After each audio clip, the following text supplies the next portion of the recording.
លោកអ្នកជាទីគោរពជាបន្តសូមលោកអ្នកតាមដានព័ត៌មានសេដ្ឋកិច្ចជាបន្តពិធីតាំងពិព័រណ៍សំណង់ជាលក្ខណៈអន្តរជាតិដែលមានការចូលរួមមកពីក្រុមហ៊ុនជាង300មកពី23ប្រទេសចាប់ផ្ដើមបើកសម្ពោធនៅមជ្ឈមណ្ឌលសន្និបាតកោះពេជ្រស្របពេលដែលវិស័យសំណង់នៅកម្ពុជាកំពុងតែមានការរីកចម្រើនជាលំដាប់នោះក្រុមហ៊ុនជាង300ក្រុមហ៊ុនមកពី23ប្រទេសបានរៀបចំពិធីតាំងពិព័រណ៍សំណង់ដ៏ធំជាលក្ខណៈអន្តរជាតិដោយប្រព្រឹត្តទៅរយៈពេល3ថ្ងៃចាប់ពីថ្ងៃទី10ដល់ថ្ងៃទី12ខែកញ្ញាឆ្នាំ2015នៅមជ្ឈមណ្ឌលសន្និបាតកោះពេជ្រលោក Andrew Sau នាយកនៃក្រុមហ៊ុន AMB Event Group បានមានប្រសាសន៍ថាពិព័រណ៍នេះមានការដាក់តាំងបង្ហាញពាក់ព័ន្ធអំពីវិស័យសំណង់អចលនទ្រព្យនិងបង្ហាញពីសម្ភារៈបរិក្ខារឧបករណ៍ការពារសុវត្ថិភាពទឹកស្អាតថាមពលនិងម៉ាស៊ីនត្រជាក់ឆ្នាំ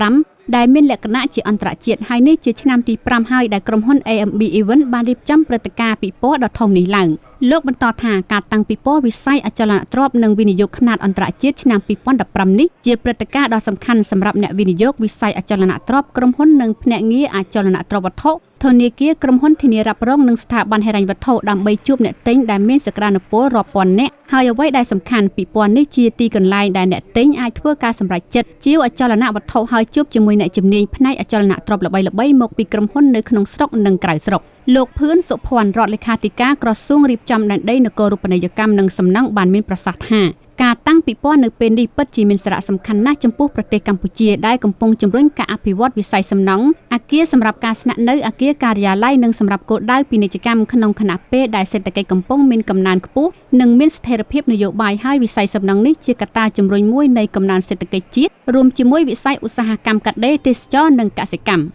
បើយោងតាមតួលេខផ្លូវការរបស់ក្រសួងដែនដីនគររូបនីយកម្មនិងសំណង់បានបង្ហាញឲ្យដឹងថាប្រទេសកម្ពុជាបានទទួលគម្រោងវិនិយោគសរុបប្រមាណ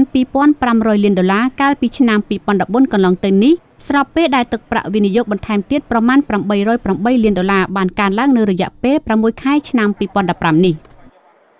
ទូរទស្សនិកជនជាទីគោរពព័ត៌មានសេដ្ឋកិច្ចនៅពេលនេះចប់តែប៉ុណ្ណេះជាបន្តសូមលោកអ្នកតាមដានព័ត៌មានប្លែកៗ